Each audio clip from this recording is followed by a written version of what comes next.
Don't be breaking stuff, David. Hi, girls. Hey. Hello. How are you, ladies? I'm so excited to be doing this today with you. We are so excited. Yeah, we are taking over. Finally. So Yeah.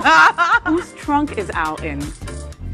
Well, I can't. Where'd you admit. put him, Joe? yeah, Okay. As long as we, Josie's car. as long as we remember to get He him only out. fits in here. That's true. In the Dyke vehicle. He's definitely not in my Mini Cooper, I'll tell you that. Oh, he would be so mad to know that he's in the Dyke vehicle. He would be really mad about that. Yeah, we'll let him out by New Year's. Maybe. Maybe. I don't know. Maybe. Yeah. Oh, it is out. Yeah. Patty's watching from home. You know, we had a little bit of a rough incident. Yeah, I'm going to ask you about that, my friend. I can't wait to hear. Hi, welcome to Queer News Tonight, the world's first and only LGBTQ plus daily evening news show. It's time to queer up the news. It's 8 p.m. Monday, December 13th, 2021, and we are literally out of the closet and into the headlines. So many of your important stories we're going to tell this evening on Queer News Tonight.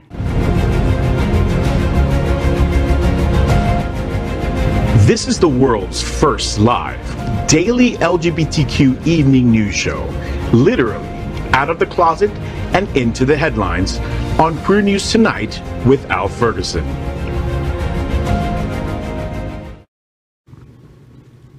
Thank you for joining Queer News Tonight. This is the world's first and only unedited live LGBTQ plus evening news show. Whatever happens, you will see it. Queer News Tonight is supported by viewers like you, and we are in partnership. We are a part of the partnership between Happening Out Television Network and Hotspots Magazine.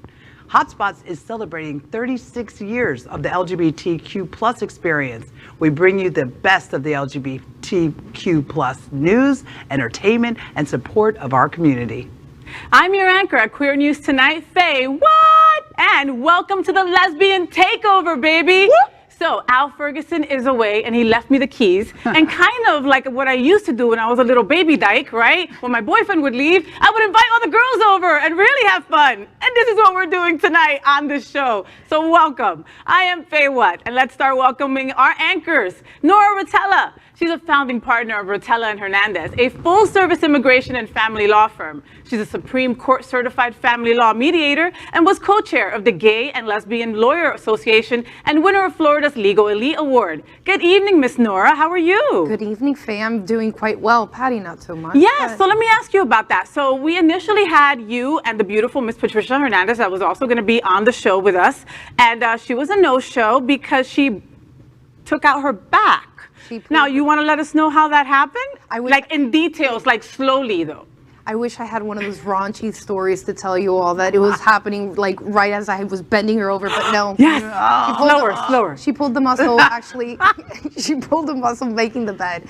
So anyway, there's nothing really that exciting to tell about Patty's back. Oh, just Patty, making the bed. Feel better. Next time you make the bed. Yes, All right. that's Yes, right. Patty, feel better. She was taking care of her house dyke duties. I trained her well.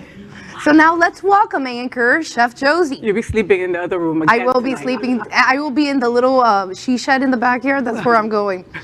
So let's get back to anchor Chef Josie. She is a Bravo TV top chef and the master of the popular champagne and oyster celebration restaurant Bubbles and Pearls on the heart of the famous Wilton Drive. She's also known by her alter ego, DJ Lady Snack Daddy. I want to make sure I got that right. Welcome, Chef Josie. Oh, thank you very much, Nora. I'm so excited to be at the table this evening. And yeah, Snack Daddy, you know, I mean, I'm just keeping in the same vein of food. And obviously in the kitchen, I cook up some delicious, flavors. On the turntables, I'm cooking up the beats. So you're an incredible DJ. Thank you so much. I mean, I love to, when you are on fire, you're on fire. Where are we going to be hearing you soon? Oh my God, ladies, this is so exciting. We have a new party coming back to Wilton Manors, and this is going to be like no other. It's an all-inclusive type of lesbian party because we want our entire community to party with us, okay? All our supporters, our fans. It's called Ladies Paradise. And it's going to be premiering, blasting off on the 17th of December, okay? And, you know, there's 4 DJs, myself, DJ Zeno, DJ Eileen, DJ Jason Jiggs. We brought in a straight man who spins the best music. We have 2 hosts, Chef Robin Amaldivar. Oh, I love Robin. That's great. And, you know, tattoo celebrity, one of my really good friends, you know, Ruby Croak. And so, listen, there are going to be, all the ladies are coming out. That's so awesome. I hope that you get there. And that's this Friday. This Friday, we start at 9 o'clock. Okay? And you're going to do it every month, though, right? Once a month. Yeah. Okay, and I'm so excited. Ladies Paradise, come on, Can't check wait. us out. Can't wait. And so, Back to You got into paradise. She was like, I'm in paradise. you know, it's the holidays and my mind drifted. But let's welcome anchor Sarah Malaga, a successful business owner, community activist, and now city commissioner. As a prolific volunteer coordinator and voice for the LGBTQ plus community, she has made her mark. Sarah and her wife Dawn opened the city of Lake Worth's first fitness facility, the Zoo Health Club of Lake Worth. SFGN named the Zoo Gym of the Year 4 years in a row for Palm Beach County, making positive changes not just in her community, but in people's lives she has touched through her businesses, volunteering, and community involvement is the focus of her life. Good evening, Sarah. Thank you, Chef Josie. It's awesome to be here in Broward County with all you beautiful ladies. I'm super excited. When I got the call for Lesbian Takeover, I was like, I'm in. I don't care what's on my schedule. Clear it. I'm going. So let's welcome anchor Grace Lopez. She serves on the Miami-Dade County LGBTQ plus advisory board and is the executive director of the Aqua Foundation for Women, whose mission is to serve and support the lesbian, bisexual, and transgender community in South Florida through grants, scholarships, and initiatives, including their newest project, Aqua Cares. She was the first Hispanic president of the Susan G. Komen Foundation of Miami and Fort Lauderdale, is the founder for Women for Paws Incorporated and Women Against Borders, as well as the CEO and founder of the proprietary consulting agency, I Manage Law Firms. You do a lot of things. Yes. Good evening, Grace. And you're here with us, so thank you for taking time out. Grace, and so wonderful to be here. Grace, may I also mention that it was we broadcasted Queer News Tonight live from Aqua Foundation's event last Thursday, and it was a privilege and an honor to MC the event for you. But what you ladies do for our community and for those women coming up, you know, is incredible. Thank you for all you do, Miss Grace. Well, thank you so much. I'm still recovering from the Aqua Fair event. It was phenomenal. It was amazing. Thank you so much for being there. It was a true success. So it's wonderful to be here. Patty, I do hope you're feeling better. It's the only reason I'm here this evening. For you, but Wow, don't we're worry. so dramatic, us girls. Right? Literally. Like she's gotta make it a point. Like the only reason I'm here because no one loves me. You hear me? No one loves me. Literally, Patty, I have your back. We are the reporters for Queer News Tonight, and this evening we begin with the queer headlines. The LGBTQ plus community in South Florida and across America is diverse. Our community across the world is vast, and here are the bullet points of the queer news for today, Monday, December 13th. All right, let's start off by queering up the USA. New reports suggest there are twice as many LGBTQ plus adults in USA than earlier estimates. At least 20 million adults in the US could be lesbian, gay, bisexual, or transgender, according to a new report released by the Human Rights Campaign Foundation. The report released Thursday analyzes data from the Census Bureau. It says about 8% of respondents to the Census Bureau's Household Pulse survey said they were lesbian, gay, bisexual, or transgender. Joni Madison, HRC interim president, said in a news release Thursday, quote, LGBTQ plus people are here in every town, in every city, in every zip code. This data shows what we've suspected. Our community is larger and more widespread than we could have known up to this point, end quote. The report also says more than 2 million adults in the U.S. could identify as transgender, higher than earlier estimates of 1.4 million. Bisexual people represent the largest contingent of LGBTQ community, making up about 4% of respondents in the national survey, the report says. About 2% of participants also said they identify with a sexual orientation other than lesbian, gay, bisexual, or straight. Well, this only confirms what I have been telling my wife for years, That everybody's gay. Yeah. I have been telling her that for years. I look at a girl, I'm like, hey babe, she's checking me out. Yeah. That girl's a lesbian. And I really, truly do feel that way. I think that there's a little bit of gay, lesbian, queer in everyone, right? Do you think you have a good gaydar, Nora? I have a horrible gaydar, but Mine- now that mine is this horrible. mine is terrible, but this report actually may confirm that I'm actually right. Well, all I know is back in the day, I always used to say that after 2 o'clock, I've been in the club scene for a long time. After 2 o'clock, everyone falls over the fence. So, you know, and if you think about it, you think about all the young people who are coming up right now who are identifying as non-binary, and really they have a focus and a commitment to, you know, creating an equitable world for all of us. Absolutely. We're taking out the gender, right? And so I think that people are simply living what they feel in the moment that they feel it, right? They're living their truth. Yeah, and I'm loving this. I'm loving this number. It's making me feel good. I think it's great. I think I have learned so much through the Aqua Foundation Scholarship Program because they teach me, our scholars teach me who they are and what they represent and how open they are. And it's so wonderful to be gay. Yeah. It really is. I mean, I'm so proud. No, I love that. I love that. But this data is so important, guys. It really will help with getting legislatures passed, with, you know, branding for people to know that our money is important. 20 million people. That's a lot of money. That's huge, yeah. It's a lot of power. I believe that This is the great. LGBT community represents in the whole country 8.1 billion. That's how much we spend in businesses. It's a big number. It's a huge so it's number. time. So it's time that people start listening to us and To think that there's organizations out there and corporations that don't want our money. That's right. That are against us, and that number speaks volumes. It sure does. Well, let's next queer up health. LGBTQ plus youth in Texas and the South at higher risk for suicide than North or West. Lesbian, gay, bisexual, transgender, queer, or questioning youth living in the South are more likely to consider or attempt suicide than LGBTQ plus young people in other regions of the United States, according to a report the Trevor Project released on Wednesday. The Trevor Project is a suicide prevention organization for LGBTQ plus young people that offers 24/7 crisis counseling. The group's 2021 National Survey on LGBTQ youth mental health included more than 12,000 participants between the ages of 13 and 24 who live in southern states, including Texas. About 44% of LGBTQ plus youth in the South reported seriously considering suicide, compared with 41% of LGBTQ plus youth in other parts of the country. Additionally, 16% of LGBTQ youth in the South also reported suicide attempts in the past year. In comparison, 14% of survey participants living in other parts of the country reported attempting suicide during that time frame. This is really a large number, and I think a lot of it is due to, you know, COVID, people being locked up. I could personally, when I saw this article, I thought of a lot of the Guardian ad litem work that I do for the family court system.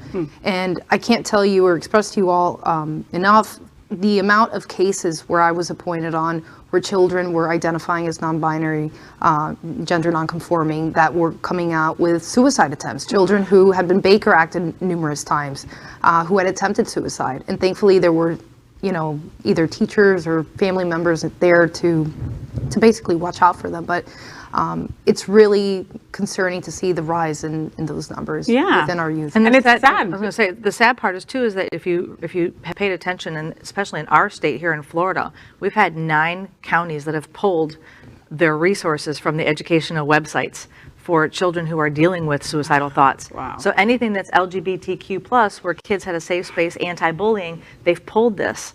You know, and this is all a big political movement. These numbers speak volumes again, that our youth need tools. You know, they need tools to be able to deal with society and rejection and coming out and finding their true voice. And when we think about the conservative groups who are fighting to save, you know, childbirth or prevent abortion, when we think about that conversation and then we see this number reflected, you know, who is it that we're choosing which kids we care about? Is that what the politicians are saying? Exactly. And that's one of the things that should not just anger our community, but probably anger every single parent who cares about children around the country.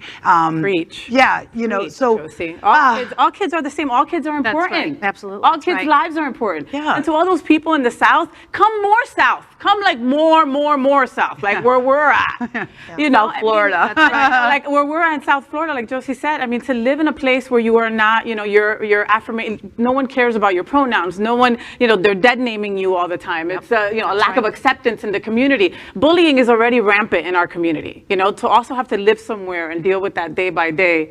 It's a very sad story. It really Come to is. South Florida. Yes, absolutely. yeah, so you know, moving on It's to sad. something. Yeah, moving on to something. Let's queer up some gay culture.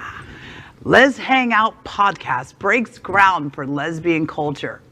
Les Hangout podcast hosts Lee and Ellie sit down with lesbian bar experts Sarah Gabrielli and Rachel Karp, the hosts of Cruising Podcast, to chat about why Cheers should have been gay.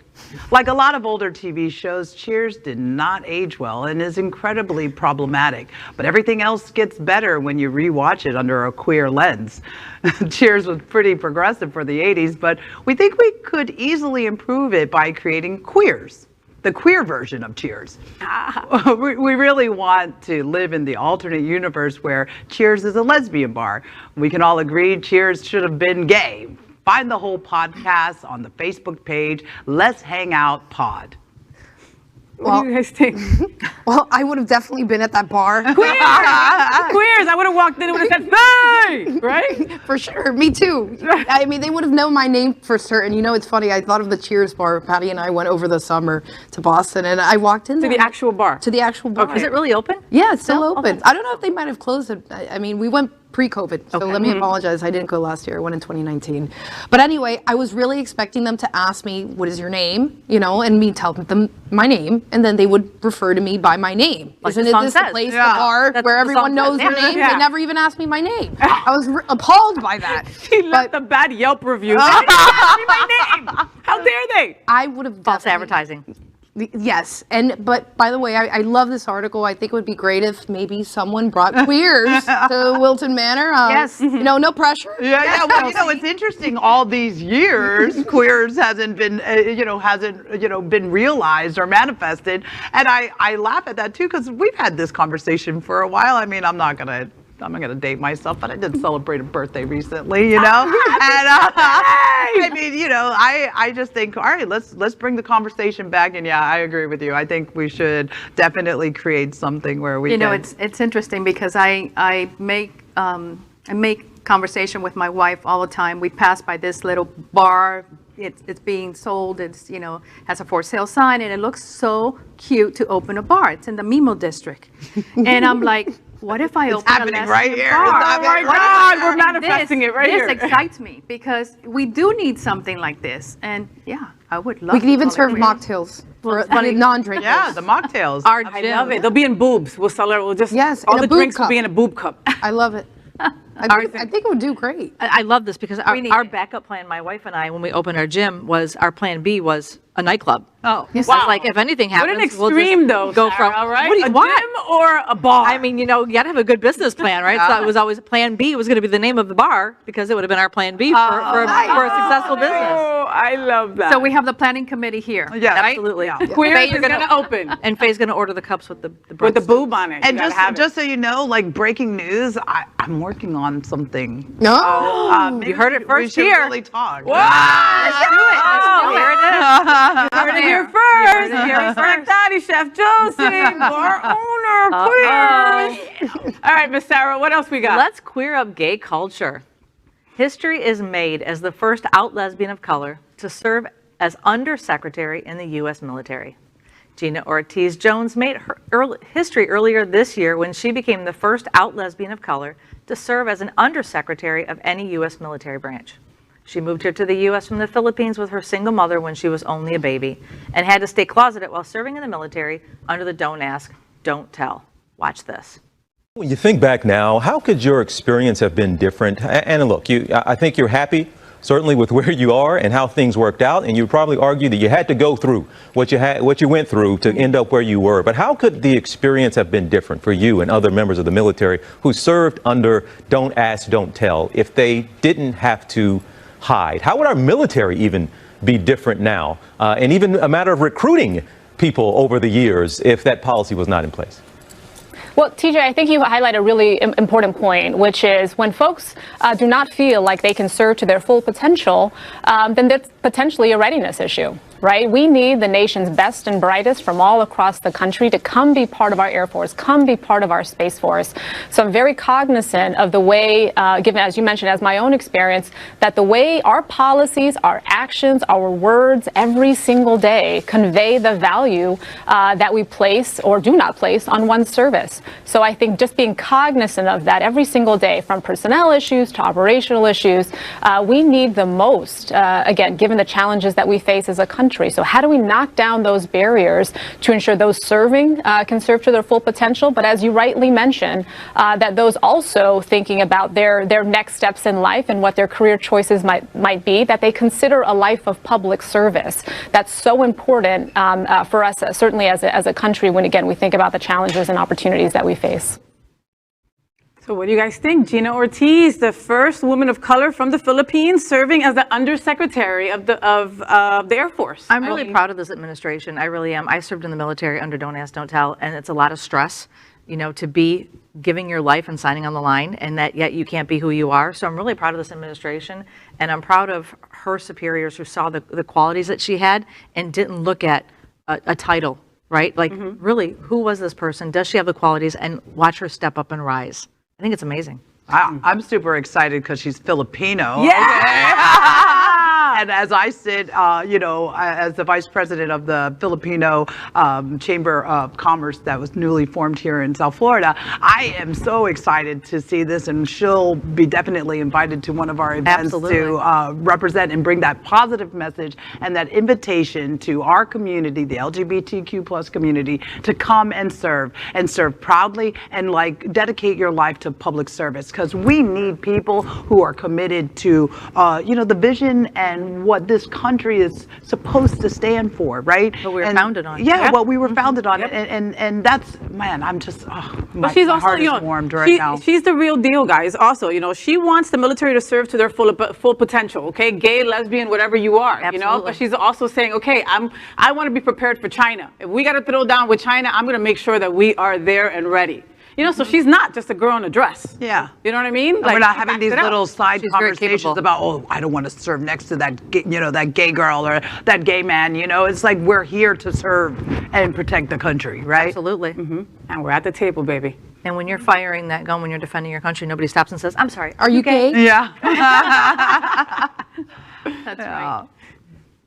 So queer up gay culture. Photos of San Francisco hedonistic lesbian community of the 90s. Phyllis Christopher said, quote, lesbians are told they're ugly and they don't fit in. Close quote. Christopher is a photographer who relocated to San Francisco from the small industrial town of Buffalo, New York in 1988 and found herself in the midst of a civil rights movement. While the AIDS epidemic was in full force, lesbian women protested for visibility against centuries of erasure, oppression, and cruelty. In a period of censorship and homophobia, Phyllis took on the radical task of documenting her community in the most authentic way, saying, quote, I worked very hard to photographically depict what I was seeing in of these beautiful women, close quote. Some of Phyllis' most iconic images emerged from the dark photos taken in the gritty 90s clubs, lovers, embracing a graffitied bathrooms or smoking on the streets. A woman singing with her strap on, poking out the zipper of her jeans, but the photographer also turned her lens to the protests happening outside. Women standing in solidarity with ACT UP, who called for direct action, medical research, treatment, and legislative change. And Queer Nation, an organization that targeted culture homophobia with kiss-ins and calls for increased LGBTQ plus visibility. Unbelievable. crazy. Well, I love this story, and I have to tell you that one of my favorite pictures was actually the stripper with the dollar sign all over. It reminded me of old, past times. But in realness, like Saturday, like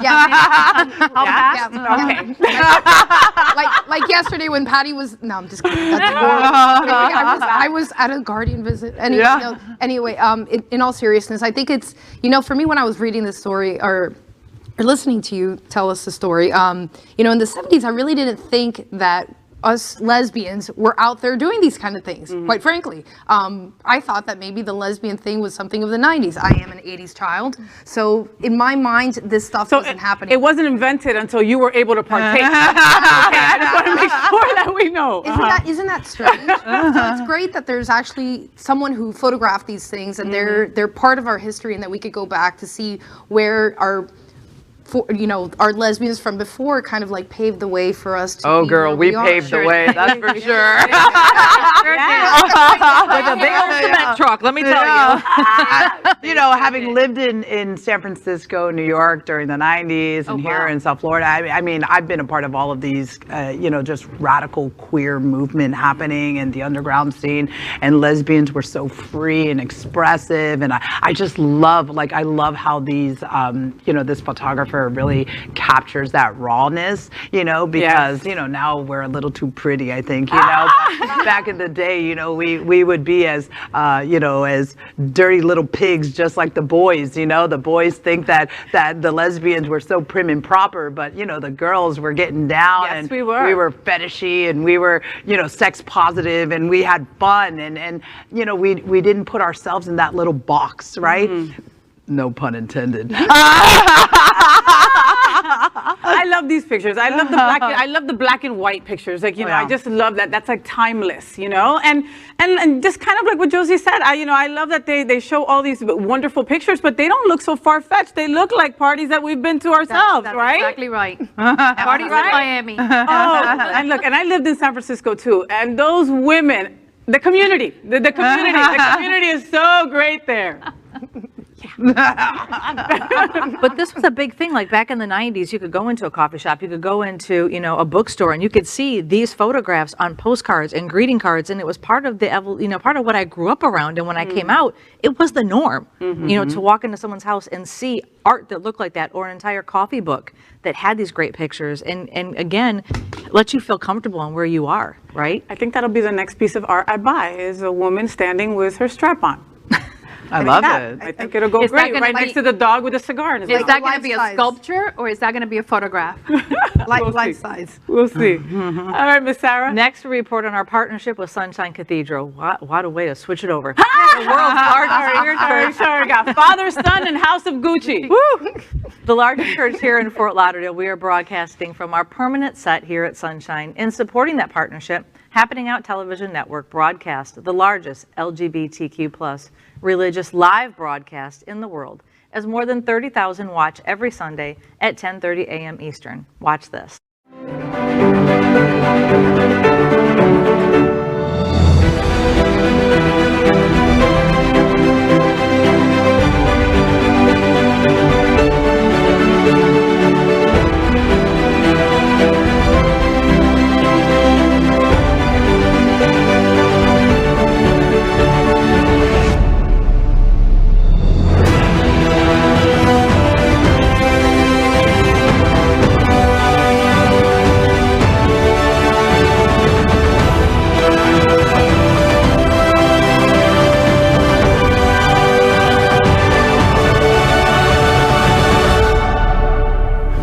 My name is Lexi Goza of Lexi Goza State Farm Insurance in Midtown, Miami, Florida.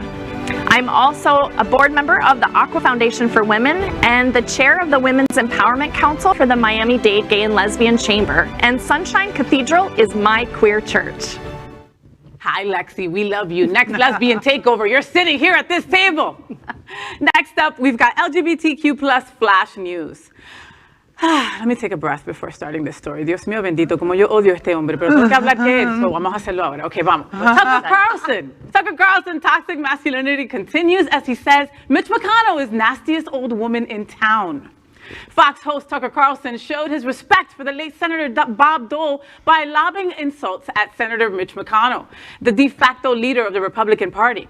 As funeral preparations were underway for the late presidential candidate, Carlson was upset that organizers excluded a man who helped to plan the Stop the Steal rally that led to the insurrection attack on the Capitol, and he blames McConnell. Tim Muniz, an event planner who formerly worked for Dole, had volunteered to help organize the funeral. But Dole's family had cut ties after learning of his involvement in the attack on democracy. Watch this. McConnell knew that Tim Muniz had helped organize Donald Trump's political rally in Washington this January. Now, there's nothing illegal or immoral about doing that. If anything is constitutionally protected behavior, it's organizing a political rally. It's why we have the Bill of Rights. But the partisan lunatics on the January 6th committee don't acknowledge the Bill of Rights, and they objected to this. And then Mitch McConnell aggressively took their side, as he has from the very beginning. So McConnell then convinced the Dole family to cancel Tim Muniz's contract and disinvite him from the funeral. Then McConnell made sure the story made the New York Times. And when he did that, he knew perfectly well that a piece like this would completely destroy Tim Muniz's life, which unfortunately it definitely will. It will mean no more corporate clients, no more business, no more income for Tim Muniz. So even by Mitch McConnell's usual standards of viciousness, and in Washington he's known as the nastiest old woman in town, this was an incredibly cruel thing to do. It was crushing the weak on behalf of the strong, and for no real reason, simply because he could and doesn't like Trump. Tucker Carlson, you're delusional. If you want to look for the nastiest old woman in town, look in the mirror. There's so many things that are offensive about this story, but the reality of it's also the Dole's family constitutional right to choose who they want to attend and or help with their events. Mm-hmm. Quite frankly, I think the level of hypocrisy between these two is out of control. I mean, it was probably Mitch McConnell and him were best buddies or butt buddies at some point, and now the butt buddy thing makes sense. Yeah, I can see that they were butt buddies, and now they're no longer butt buddies. Anyway, I'll move on. Grace, take it away. I have no words. I really have no words, and I'm just glad that Faye was able to report on this, because I'm not sure that I would have. So, thank you, Faye. I will say, I was speechless, but then I just came to the fact that it's strong arming, right? It's just using your political power to get what you want and not care about how they have financially affected this person for the rest of his life. They don't care. Well, up next, LGBTQ plus flash news. Real Housewives finally gets lesbian housewife, and it's for Miami. Watch this. I'd like to know who here you trust the least. Marisol asked, so you can start. I think I trust Nicole the least. Marisol, you are bored in your life. Who the are you? Just stay out of it like you normally do.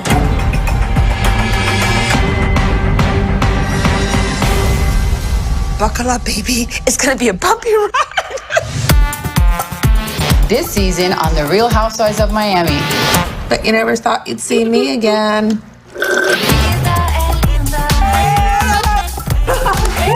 Wow. It's the largest penthouse in the U.S. How much am I paying for this? $50K a night. This is the best city in the entire world. Living in Miami, you can be you, and people are accepting. Nora Rotella, she's my wife. Surprise! I feel like Adriana's like a mosquito.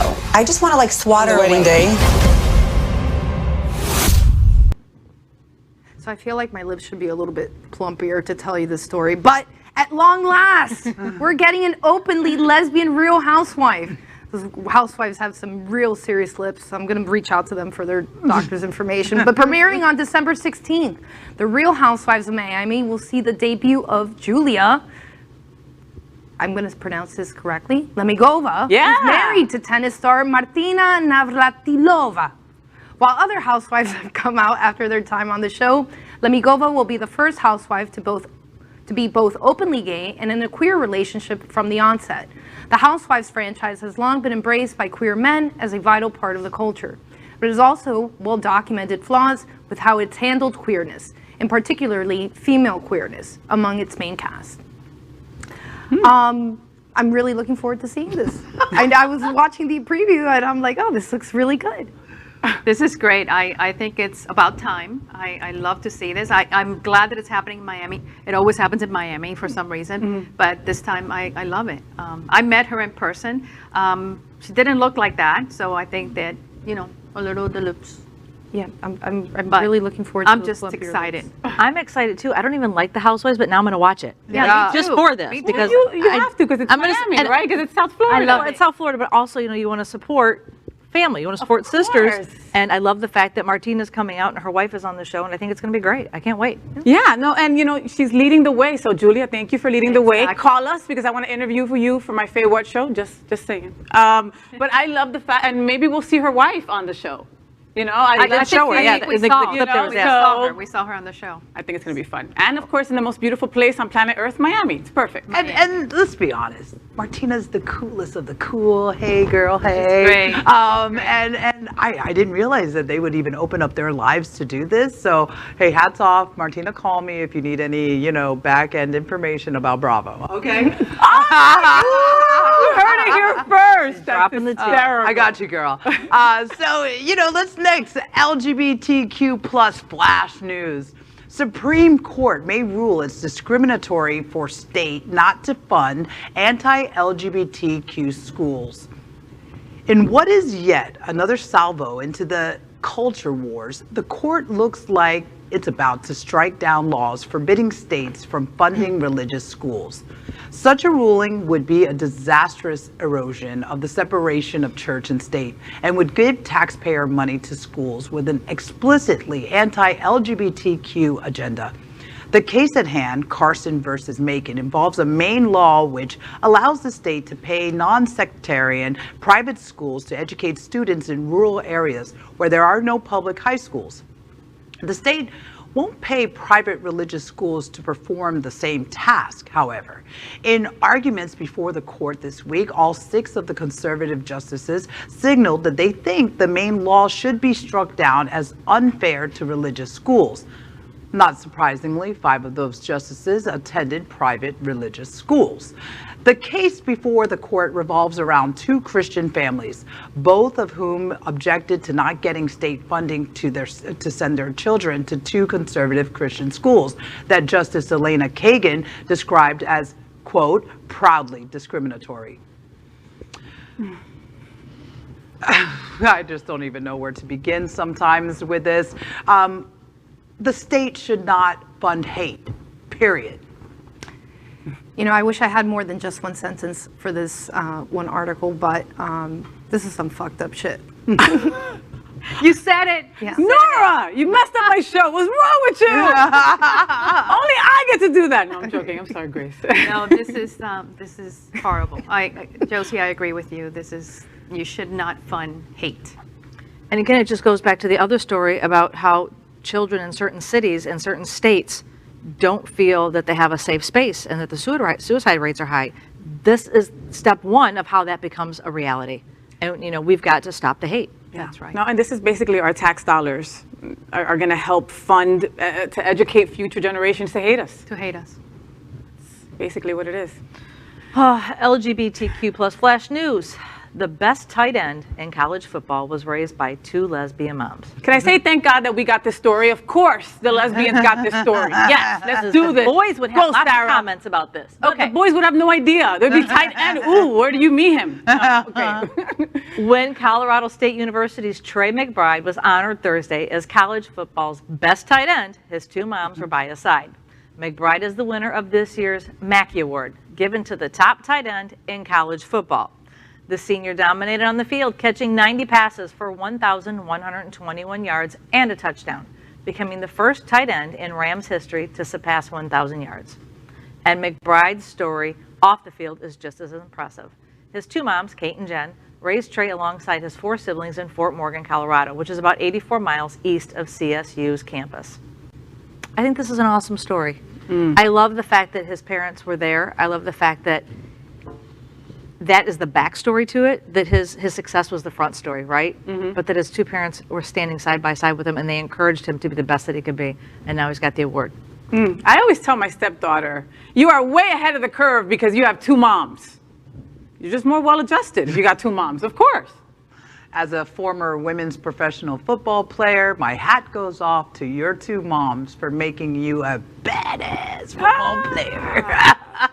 And what's interesting about the story, it's not just him. Apparently there's two other siblings who are also great football players. So hats off to these two women for, you know, raising some awesome football players. And raising boys like that. Yeah. That's awesome. Yeah, maybe they'll kick Tom Brady's ass. Yeah. I guess that rumor that if you have two gay parents that you're going to grow up to be gay is out the window with this story, right? Yes. Yep. He's definitely a trendsetter, and I'm just so proud of him for bringing his two moms.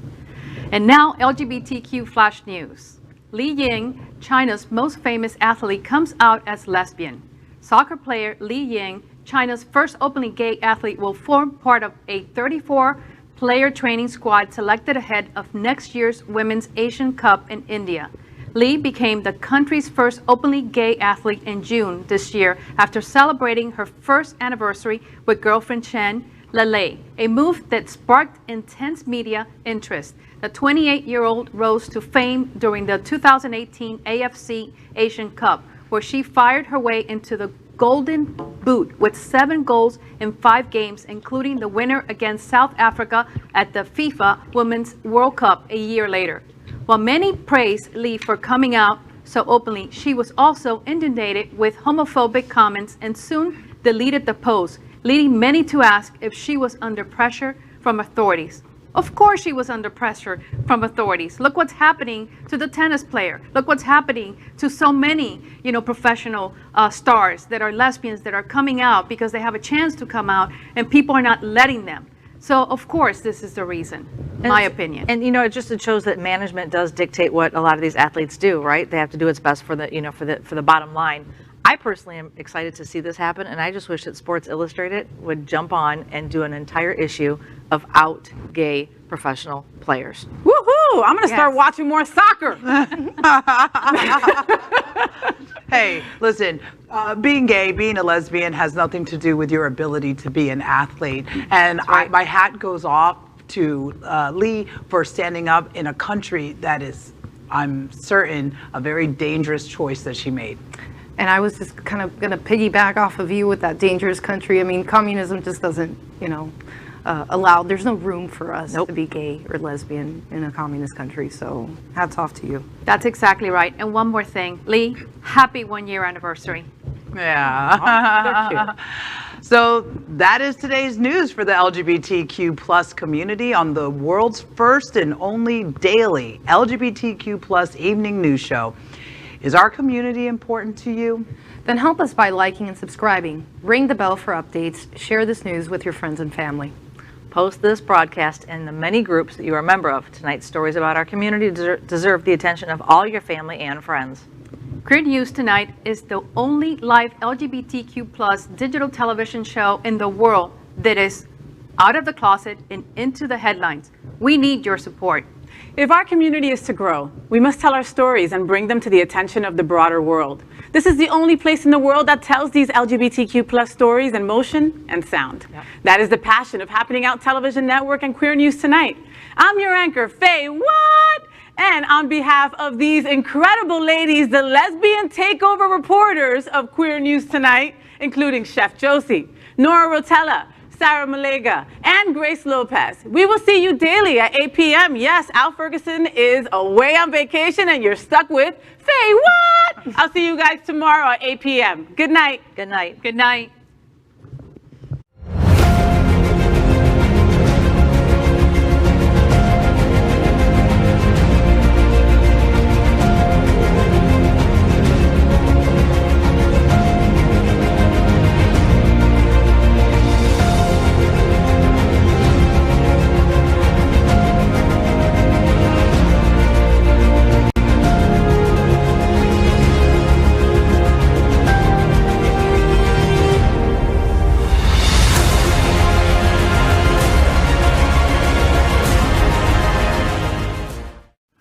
LGBTQ plus news is vital for our community and for the broader world as a whole.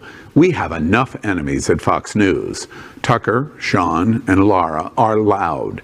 We need passionate allies. Happening Out television network, Queer News Tonight, and It's Happening Out are literally out of the closet and into the headlines. Our community needs your support. Like this broadcast and subscribe now to ensure the growth. New reports suggest there are twice as many LGBTQ plus adults in USA than earlier estimates.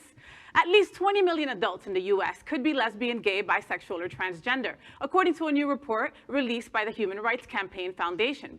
The report released Thursday analyzes data from the Census Bureau. It says about 8% of respondents to the Census Bureau's Household Pulse survey said they were lesbian, gay, bisexual, or transgender.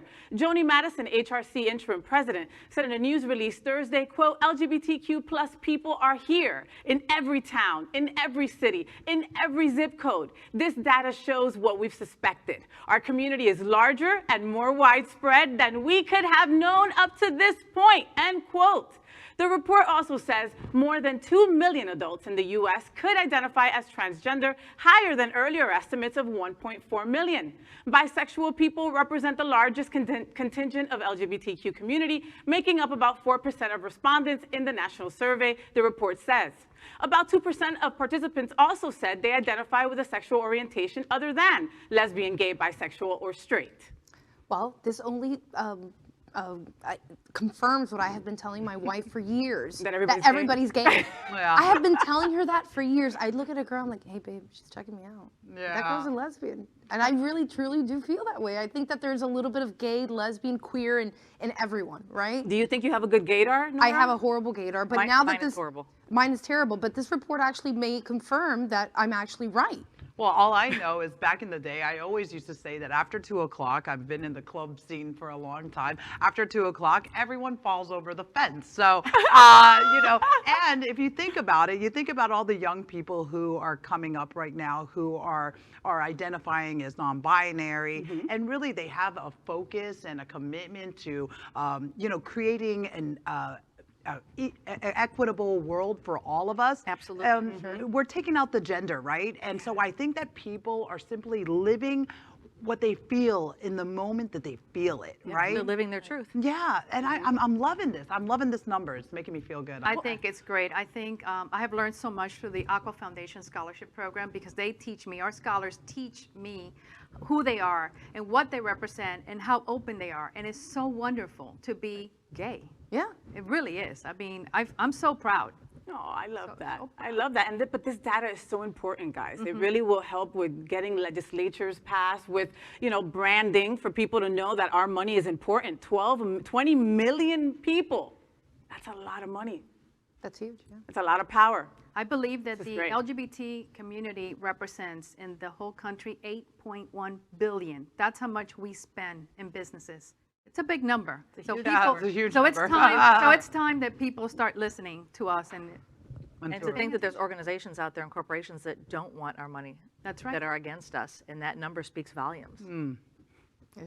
LGBTQ plus news is vital for our community and for the broader world as a whole.